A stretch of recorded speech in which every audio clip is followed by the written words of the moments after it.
Hello दोस्तों, मैं शुभम स्वागत करता हूं आपका अपने यूट्यूब चैनल ग्रो मोर एजी पर। और अपन जो है वो मुद्रास्फीति इन्फ्लेशन पढ़ रहे थे लास्ट लेक्चर में, और उसी को अपन कंटिन्यू करते हैं आज। तो जो लास्ट लेक्चर में अपन ने पढ़ा था, पहले उसको एक बार रिवाइज कर लेते हैं, उसके बाद में आगे चलते हैं। अपन ने पढ़ा था कि जब मांग ज़्यादा हो जाती है और आपूर्ति कम रहती है बाजार में, तो उसको अपन मुद्रास्फीति बोलते हैं। और उस टाइम पे क्या होता है कि वस्तुओं का मूल्य बढ़ जाता है और मुद्रा का मूल्य कम हो जाता है। उसके बाद अपन ने पढ़ा था कि फिलिप्स कर्व क्या होता है, कि एक अर्थशास्त्री थे फिलिप्स, उन्होंने ये कहा था कि भाई बेरोजगारी और मुद्रास्फीति में नकारात्मक संबंध होते हैं, या कह सकते हैं कि इन्वर्सली प्रोपोर्शनल होते हैं, व्युत्क्रमानुपाती होते हैं। कि अगर बेरोजगारी बढ़ती है तो मुद्रास्फीति कम होती है, मुद्रास्फीति बढ़ती है तो बेरोजगारी कम होती है। उसके बाद में अपन ने ये देखा था कि बेरोजगार इसके मुद्रास्फीति के आपके कितने प्रकार हैं। भाई चलती हुई या रेंगती हुई मुद्रास्फीति, उसके अलावा चलती हुई, उसके बाद में अपने दौड़ती हुई मुद्रास्फीति, उसके बाद में गैलोपिंग या कूदती हुई मुद्रास्फीति, उसके बाद में अति मुद्रास्फीति, फिर कोर इन्फ्लेशन या मर्म मुद्रास्फीति, इम्पोर्टेड इन्फ्लेशन या फिर आपके आयातित मुद्रास्फीति। उसके बाद में अपन ने देखा था कि जो हिडन इन्फ्लेशन है, छिपी हुई मुद्रास्फीति। उसके बाद में स्टैग और स्क्यू इन्फ्लेशन देख ली थी, और उसी को आगे अपन कंटिन्यू करते हैं आज। तो अपन ने लगभग ये जो प्रकार पढ़ रहे थे, उसमें अपन ने ऑलमोस्ट 11 या 11 जो है प्रकार पढ़ लिए थे। तो अभी अपन 12वें प्रकार की बात करते हैं, कि जो एक है इसमें, जो मुद्रास्फीति का एक प्रकार है डिमांड पुल इन्फ्लेशन।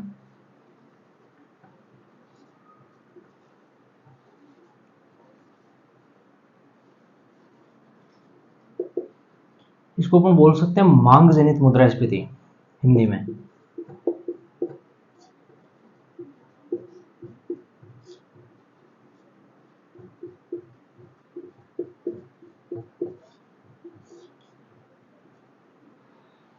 ये बहुत सिंपल है, आप एक बार ऐसे समझना कि डिमांड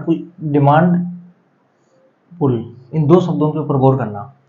कि अगर मार्केट में किसी चीज़ की डिमांड ज़्यादा हो जाए तो उसी को अपन बोलते हैं डिमांड पुल इन्फ्लेशन। भाई किसी चीज़ की अगर मांग ज़्यादा हो जाए और उसकी आपूर्ति उतनी मात्रा में हो नहीं पाए, तो उसको अपन बोलते हैं मांग जनित मुद्रास्फीति, डिमांड पुल इन्फ्लेशन। अब ये मांग ज़्यादा कब होगी, किसी किसी भी चीज़ की मार्केट में मांग कब होती है, उसके क्या क्या कारण हो सकते हैं। एक तो है कि जनसंख्या वृद्धि हो जाए।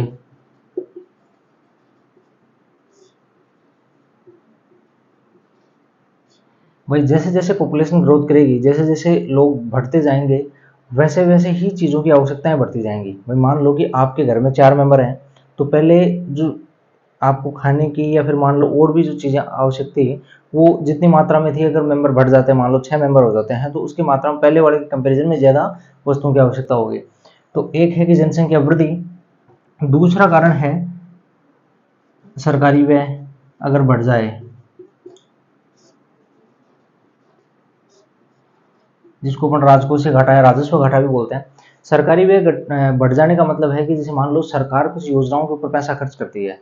जैसे मनरेगा के अंदर सरकार 200 रुपये से बढ़ा करके 300 रुपये मजदूरी कर दे मान लो, तो उसमें लोग जो है वो ज़्यादा जाने लग जाएंगे। तो लोगों के हाथ में जितना ज़्यादा पैसा आएगा, उनकी मांग जो है उसके अनुसार बढ़ेगी।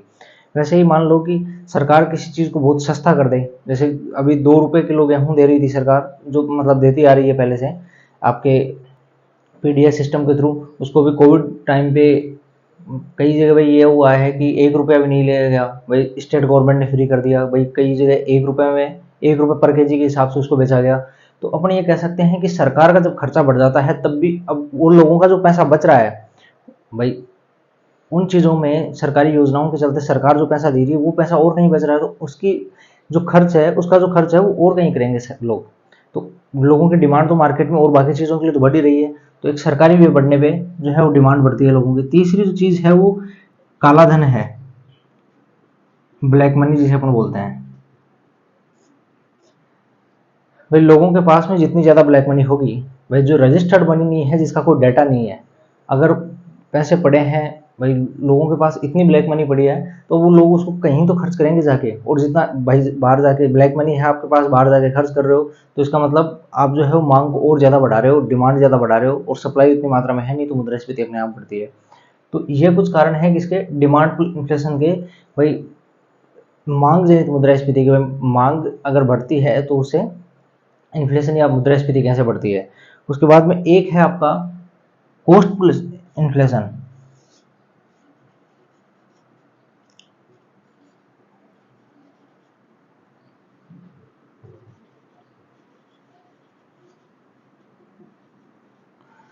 कॉस्ट पुश इन्फ्लेशन, इसको अपन बोलते हैं लागत जनित मुद्रास्फीति।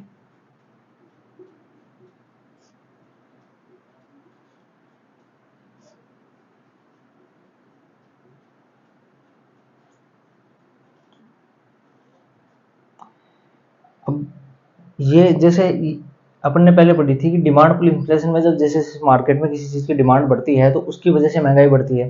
कॉस्ट पुश में क्या है कि जैसे जैसे किसी चीज़ की मान लो कि प्राइस बढ़ती है, पहले कोई चीज़ 5 रुपए की आ रही थी वो 10 रुपए की आ गई, तो उस हिसाब से महंगाई बढ़ती है। तो इसको डिमांड पुल इन्फ्लेशन को जो है अपन क्रेता के हिसाब से, बायर के हिसाब से देखते हैं, जबकि जो कॉस्ट पुश इन्फ्लेशन है इसको अपन सेलर के हिसाब से, विक्रेता के हिसाब से देखते हैं। अब वस्तुओं की जो प्राइस है या कॉस्ट है वो कब बढ़ती है मार्केट में, तो उसके बढ़ने का एक टाइम है। देखो, एक मैं आपको इससे पहले ये बता देता हूँ कि फैक्टर ऑफ कॉस्ट क्या होते हैं, कि किन कारणों से जो है मतलब वो आपकी जो लागत है उसके फैक्टर क्या हैं, वो लागत के कारक क्या हैं। एक साइड में मैं लिखता हूँ कि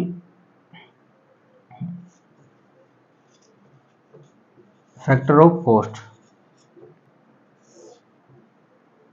और इनकी एक साइड में वैल्यू लिखता हूँ। अब जो फैक्टर ऑफ कॉस्ट है, मान लो एक तो है आपकी लैंड, जमीन भूमि हो गई, एक हो गई आपकी लेबर, एक हो गई कैपिटल, और एक एंटरप्रेन्योर।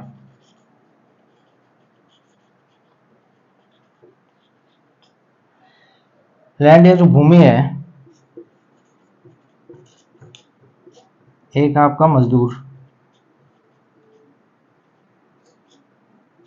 पूंजी,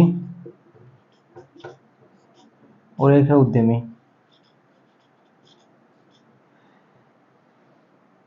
अब जो लैंड होती है, जो भूमि होती है, उसकी लागत क्या आती है, लैंड की, भूमि की लागत आती है उसका किराया।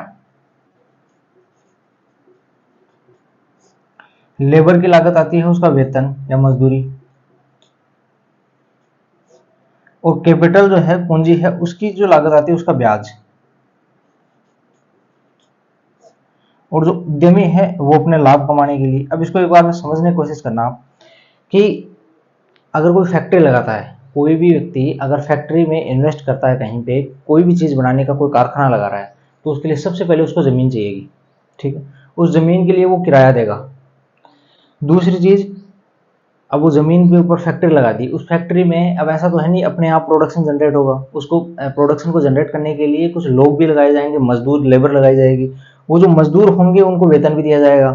तीसरी जो चीज़ है कि वो व्यक्ति कहीं से, अब ये सारी चीज़ें भाई ज़मीन के लिए, ज़मीन का किराया देने के लिए और मजदूरों को वेतन देने के लिए उसके पास में पूंजी तो होनी चाहिए, कैपिटल तो। अगर मान लो उसके पास खुद की है तो ठीक है, खुद की है तो भी उसका ब्याज तो एक बार जोड़ोगे आप, बाकी अगर वो दूसरे से कहीं से लेता है तो वो ब्याज पे लेता है, तो जो पूंजी है उसका ब्याज जुड़ेगा। उसके अलावा जो उद्यमी जो ये सब कर रहा है कि वो लैंड जो है वो रेंट पे ले रहा है, जो मजदूरी है उसको उसका वेतन दे रहा है, या फिर मान लो कि उधार से या ब्याज के ऊपर जो है वो पैसा लेकर के और ये अपना धंधा कर रहा है, तो वो ऐसा तो है नहीं कि भाई शौक के लिए कर रहा है ये सारी चीज़ें, वो कर रहा है पैसा कमाने के लिए, लाभ कमाने के लिए, प्रॉफिट जनरेट करने के लिए। तो एक है कि उद्यमी जो कर रहा है उसका प्रॉफिट, ये चार चीजें मिलकर के, और उसके बाद में किसी फैक्ट्री से जब चीज निकलती है, किसी भी फैक्ट्री से अगर कोई माल निकलता है बाहर, तो उसकी लागत जो होती है वो होती है ये फैक्टर कॉस्ट, इन चार चीजों को मिला करके। कि मान लो कि कोई चीज ये 10, मान लो ये मार्केट है, ये 10 रुपए में बाहर मार्केट में निकल रहा है, उस फैक्ट्री से बाहर निकल रहा है 10 रुपए में, तो वो इसमें क्या क्या चीज़ ऐड हो जाएंगी, कि जिस फैक्ट्री से निकल रहा है उस फैक्ट्री का किराया से निकल जाना चाहिए इसकी लागत से। दूसरी चीज, जो लोग इसको बना रहे हैं उनका वेतन निकल जाना चाहिए इसकी लागत से। तीसरी जो चीज है कि जो पैसा लगाया गया है इसको बनाने में, जितना पूंजी लगाई गई है उसका ब्याज निकल जाना चाहिए, और जो उद्यमी ये सब कर रहा है उसका प्रॉफिट जनरेट हो जाना चाहिए, तब जाकर के तो इसके बनाने में कोई फायदा है उद्यमी को। तो अगर इन सारी चीजों की रेट बढ़ जाती है, भाई किराया बढ़ जाता है, वेतन अगर बढ़ जाए, ब्याज बढ़ जाए और लाभ बढ़ जाए, तो जो कॉस्ट प्लस इन्फ्लेशन तभी आती है कि ये जब सारी चीजें बढ़ जाती हैं।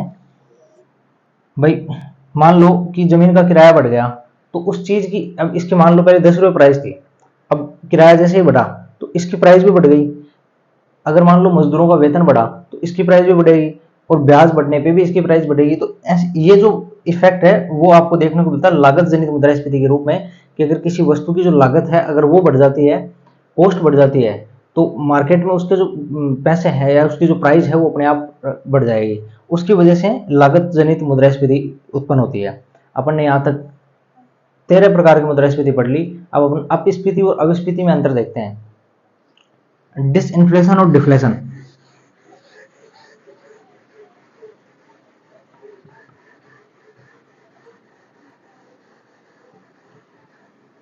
अब वैसे तो वो इंपोर्टेंट टर्मिनोलॉजी के रूप में काउंट की जाती है, इसमें भाई प्रकार में काउंट नहीं होती है, लेकिन फिर भी अपन प्रकार में भी देख लेते हैं, कोई दिक्कत नहीं है।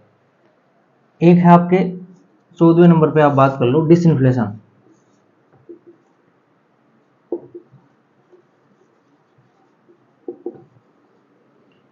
और इधर ये अपन बात कर लेते हैं डिफ्लेशन।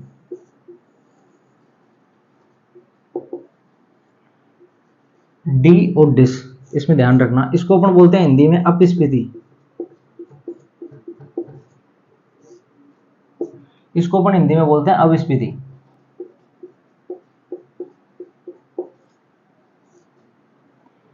अब आपका जो डिसइंफ्लेशन और डिफ्लेशन में अंतर क्या है? डिसइंफ्लेशन का मतलब है कि मान लो इस महंगाई जो है वो कम हो रही है, हर महीने महंगाई कम हो रही है, लेकिन कम होने का मतलब ये नहीं है कि महंगाई है नहीं, महंगाई अभी भी है, लेकिन पिछले महीने की तुलना में वो कम हुई है। एक बार एग्जांपल के थ्रू आप समझना, मान लो अप्रैल में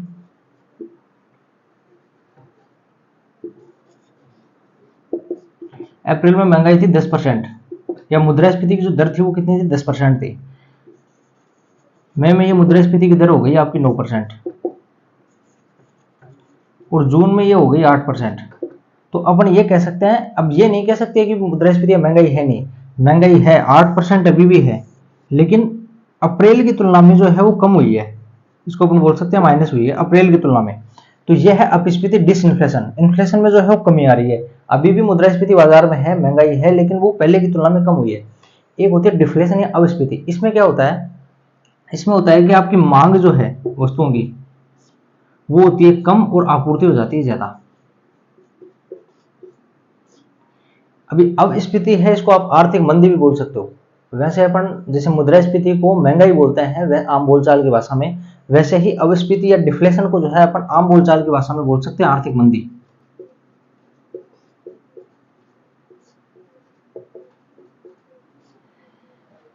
अब आपको ये लगता होगा कि महंगाई बहुत खराब है, नहीं, महंगाई ज़्यादा खराब नहीं है। महंगाई एक हद तक तो ठीक होती है कि महंगाई जैसे बढ़ती है तो बाकी जो इन्वेस्ट करने वाले हैं, इन्वेस्टर हैं, उनको फायदा होता है और ज़्यादा प्रोडक्शन करते हैं और रोजगार जो है वो ज़्यादा लोगों को मिलता है। आर्थिक मंदी बहुत बुरी हालत है। आर्थिक मंदी महंगाई से भी बुरा है।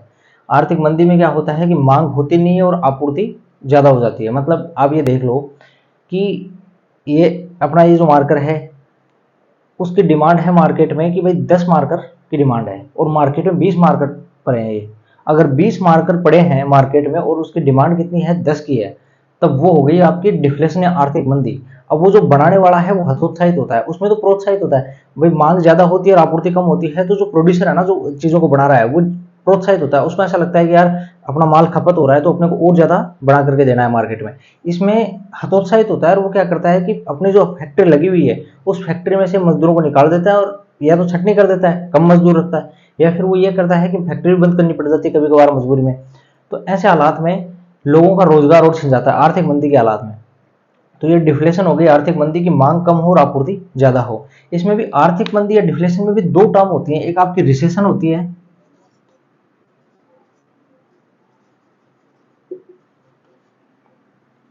जिसको अपन ये जैसे आपकी जो डिफ्लेशन है, ये जो आर्थिक मंदी है, अगर वो 6 महीने तक लगातार रहती है, डिफ्लेशन अगर 6 महीने तक लगातार रहती है,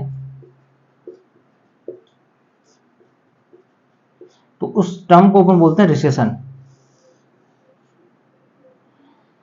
एक तो हो गया रिसेशन, और एक होती है आपकी महामंदी।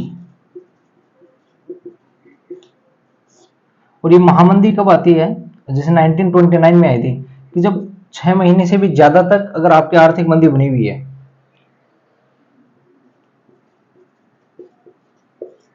6 महीने से अधिक के लिए अगर आपकी आर्थिक मंदी बनी हुई है, मतलब 12 महीने 2 साल तक कंटिन्यूसली बनी हुई है, और ऐसे हालात हैं कि मार्केट में बहुत ज़्यादा सप्लाई हो रही है लेकिन उसके अकॉर्डिंग डिमांड नहीं हो रही है।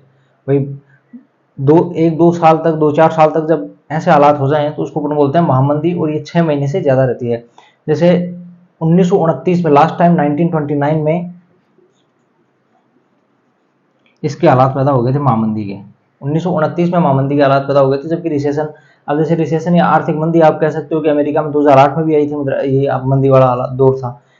और 1929 में जो महामंदी है वो 6 महीने से ज़्यादा जब रहती है, तब 1929 में आपको महामंदी का उदाहरण देखने को मिलता है। ये चीज़ें अपन ने अभी तक पढ़ ली कि डिफ्लेशन, डिसइन्फ्लेशन और डिफ्लेशन में अंतर भी पढ़ लिया। अब जो है आगे अपन एक चीज़ ये पढ़ते हैं कि टारगेटिंग इन्फ्लेशन किसे कहते हैं, लक्षित मुद्रास्फीति क्या होती है।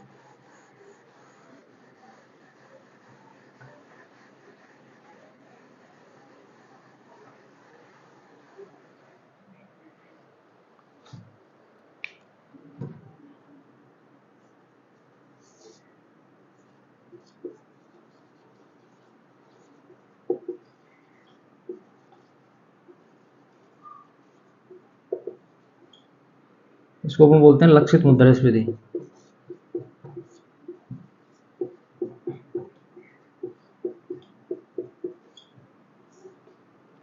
लक्षित मुद्रास्फीति या टारगेटिंग इन्फ्लेशन क्या होती है? भाई एक ऐसी महंगाई की इतनी दर जहां तक टारगेट करते हैं अपन, मतलब अपन ये चाहते हैं कि भाई इतनी महंगाई जरूरी है।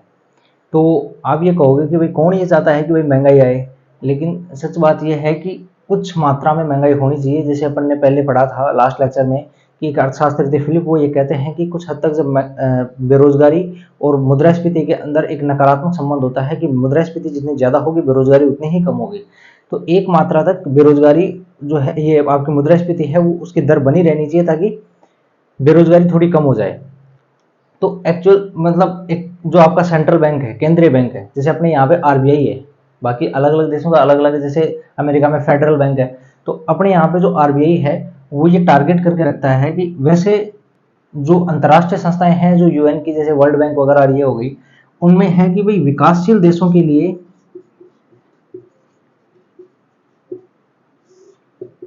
ये जो टारगेटिंग इन्फ्लेशन है वो 3 से 5% होना चाहिए। ये तो कौन कहता है, जो यूएन वगैरह या जो आपके वर्ल्ड बैंक वगैरह आईएमएफ वगैरह ये कहते हैं कि विकासशील देशों के लिए 3 से 5% होनी चाहिए, जबकि विकसित देशों के लिए ये जो टारगेटिंग इन्फ्लेशन या लक्षित मुद्रास्फीति है वो 1 से 2% होनी चाहिए। लेकिन अपने आरबीआई क्या कहता है,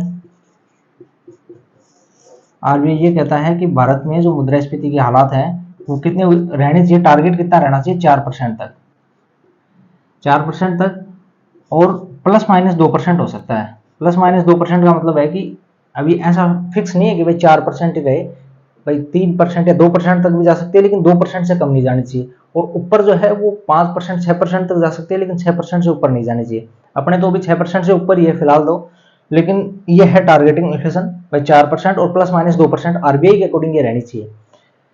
अभी तक अपन ने टारगेटिंग इन्फ्लेशन की बात कर ली। उसके बाद में अपन जो है बात करते हैं एक आपके रिफ्लेशन है, प्रतिसारजन्य मुद्रास्फीति।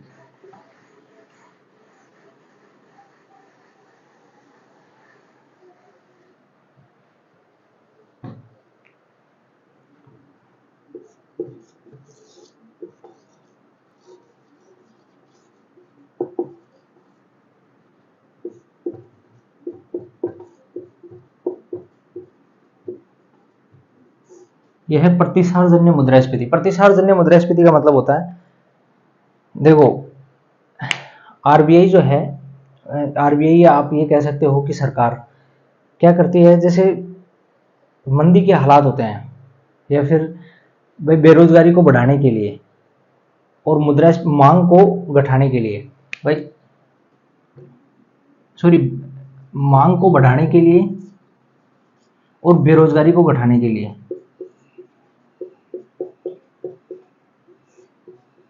मान लो मंदी के जो हालात होते हैं उसमें आपके जो सरकार होती है वो क्या कोशिश करती है, या आरबीआई क्या कोशिश करेगा कि मांग बढ़े, मतलब थोड़ी महंगाई आए मार्केट में, मांग बढ़े और आपूर्ति उसके कंपेरिजन में कम हो, और बेरोजगारी कम हो, मांग बढ़े और बेरोजगारी कम हो, तो ऐसे हालात उत्पन्न करने की कोशिश करेगा। और जब ये करने की कोशिश करता है सरकार या आरबीआई, भाई मांग बढ़ाने की और बेरोजगारी कम करने की, तो वो कोशिश तो करते हैं कि एक सीमा तक आपकी मांग बढ़ जाए और बेरोजगारी कम हो जाए, लेकिन उनसे फिर बाद में कंट्रोल नहीं होता है और मांग बहुत ज्यादा बढ़ जाती है, और फिर मुद्रास्फीति के ऐसे हालात हो जाते हैं कि मूल्य की कोई कीमत रहती नहीं और वस्तुओं की वैल्यू बढ़ जाती है या मूल्य बढ़ जाता है। तो उसमें क्या होता है, रिफ्लेशन के हालात जो है पैदा हो जाते हैं प्रतिसार जन्य मुद्रास्फीति के। प्रतिसार जन्य मुद्रास्फीति एक तरीके से क्या है कि सरकार ये चाहती है कि भाई मांग को बढ़ाना और बेरोजगारी को कम करने के लिए सरकार एक लक्षित मुद्रास्फीति चाहती है, भाई इतना टारगेट चाहती है, लेकिन फिर वो कंट्रोल नहीं हो पाती है, तो फिर जो मुद्रास्फीति जन्म लेती है आगे जाकर के, तो वो हो गई रिफ्लेशन या प्रतिसार जन्य मुद्रास्फीति। मुझे उम्मीद है कि आपको समझ में आ गया होगा। अगर फिर भी समझ में नहीं आया तो आप कमेंट सेक्शन में लिख देना, मैं दोबारा से किसी शॉर्ट्स वगैरह में ये अपलोड कर दूंगा। उसके बाद में अगर अपन बात करें नेक्स्ट, तो अपना है बेस इफेक्ट, आधार मूल्य। ये अपन ने प्रकार पढ़ लिए यहां तक। उसके बाद में एक इंपॉर्टेंट टर्म है बेस इफेक्ट या आधार प्रभाव, जो है वो किसे कहते हैं।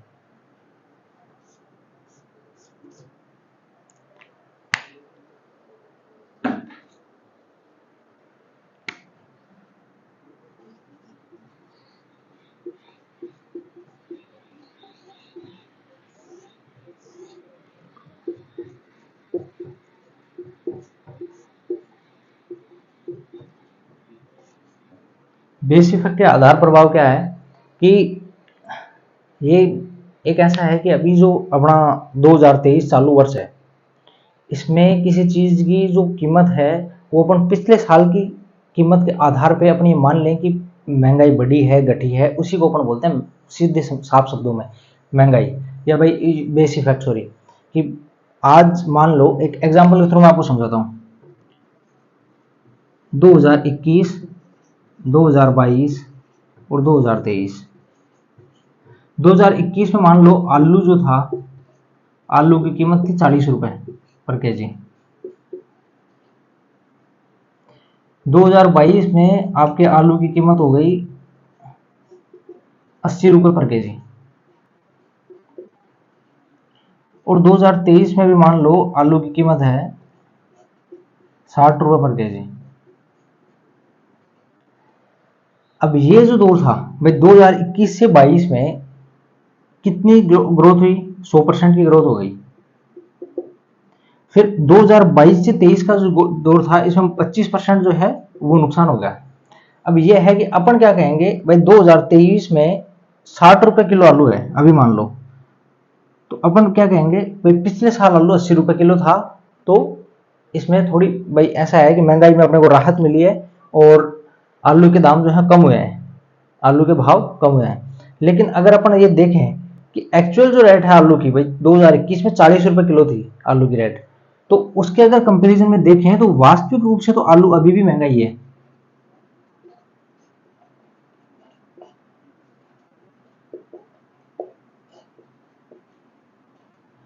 भाई अपन पिछले साल की तुलना में देख रहे हैं, तो यही है बेस इफेक्ट एक तरीके से। भाई बेस ये था मान लो, ठीक है, ये आप सॉरी, ये आपका बेस था, इसको आपने बेस बना करके ये मान लिया कि भाई इस बार जो है वो मूल्य में कमी हुई है और आलू सस्ता हुआ है। लेकिन एक्चुअल जो रेट थी उसके कंपैरिजन में अगर अपन देखें तो अभी भी महंगाई है। तो यही है बेस इफेक्ट कि अपन जो चालू वर्ष की, ये 2023 मान लो चालू वर्ष है, इसकी जो कीमत है उसका जो निर्धारण है वो पिछले वर्ष की कीमतों के आधार पर करते हैं। चालू वर्ष की जो कीमत है वो पिछले वर्ष की कीमत में बढ़ोतरी हुई या कमी हुई, उसके आधार पर अपन ये कहते हैं कि मुद्रास्फीति बढ़ी है या घटी है। तो यही बेस इफेक्ट है। उसके बाद में नेक्स्ट जो अपन बात करते हैं कि महंगाई जो है उसका निकालते कैसे, उसका फॉर्मूला क्या है महंगाई निकालने का।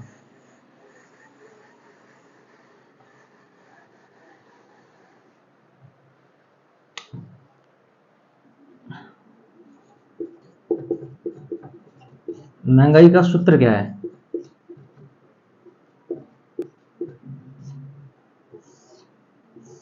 इसका जो सूत्र है वो है कि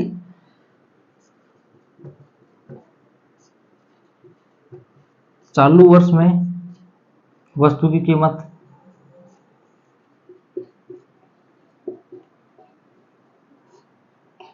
माइनस गत वर्ष में या पिछले वर्ष में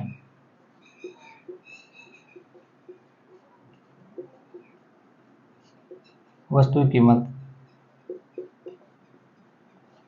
और उसको डिवाइड कर दो आप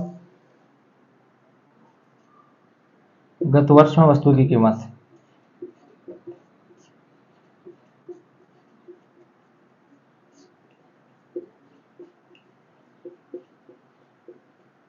और इसको 100 से मल्टीप्लाई कर दो। आपकी महंगाई का मतलब या मुद्रास्फीति का जो है यही फॉर्मूला है। ये चीज आपको ध्यान रखनी है। एग्जाम में ये फॉर्मूले लिख के दे देता है, ऑब्जेक्टिव टाइप एग्जाम में भी, और वो पूछ लेता है कि कौन सा सही है। तो अब इसको एक बार ऐसे समझने की कोशिश करना। अभी अपन ने थोड़ी देर पहले ही देखी बात कि 2021 में 40 रुपए किलो आलू था, 2022 में जो है वही आलू आपका 80 रुपए किलो हो गया, और 2023 में 60 रुपए किलो था। ये अपन ने बेस इफेक्ट के टाइम पे भी पढ़ा। तो अभी मान लो ये चालू वर्ष 2023 है, इसमें आपके आलू की रेट है 60 रुपए, माइनस पिछले साल जो रेट थी वो थी 80 रुपए, और पिछले साल की रेट 80 रुपए हो गई गत वर्ष की। ये सेम, इधर दोनों डेटा सेम हो गए, मल्टीप्लाई बाई 100। इसको अगर अपन देखेंगे तो ये 20 हो गया आपका, माइनस में ये 80, और ये 25%, माइनस 25%। तो अपन ये कह सकते हैं कि भाई मुद्रास्फीति जो है, या भाई थोड़ी जो वस्तु है वो थोड़ी सस्ती हुई है, भाई महंगाई थोड़ी कम हुई है और वस्तु पहले की तुलना में 25% जो है वो सस्ती हुई है।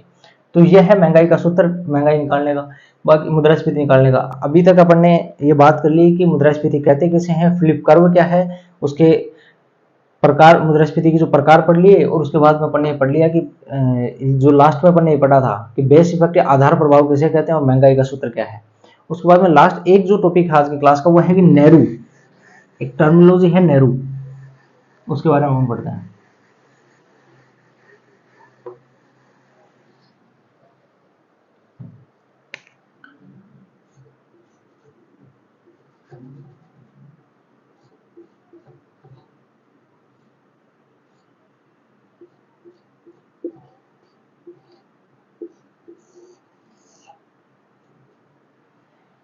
ये आपने पहले कहीं सुना होगा या फिर किसी एग्जाम में आपको ये डायरेक्ट पूछ लिया जाता है कि नेहरू क्या है, या इसकी फुल फॉर्म पूछ ली जाती है। तो सबसे पहले तो अपन फुल फॉर्म देख लेते हैं।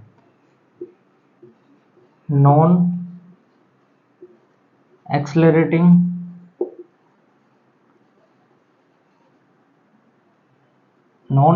इन्फ्लेशन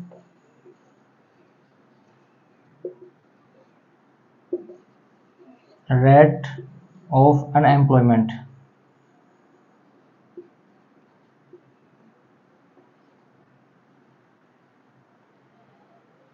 अब आपने एक्सेलरेटिंग से एक चीज आपको याद आ रही होगी कि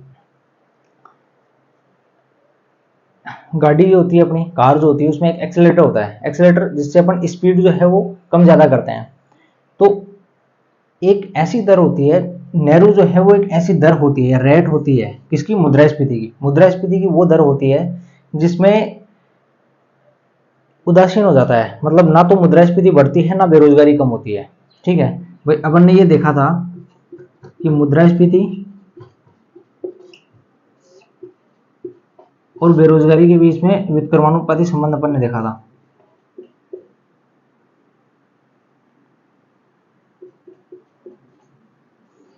अब ये जो नेहरू है ये वो दर है मुद्रास्फीति की जिसमें ना तो ये बढ़ रही है और ना ये कम हो रही है, यानी ये एक उदासीन दर है। इस पे जो है वो न्यूट्रल हो गया स्टैंड कि ना तो बेरोजगारी कम हो रही है ना मुद्रास्फीति बढ़ रही है। तो उस जो दर को अपन बोलते हैं Nehru non accelerating inflation rate of unemployment, कि वो एक्सेलरेट नहीं कर रही है ना तो ऊपर ना नीचे।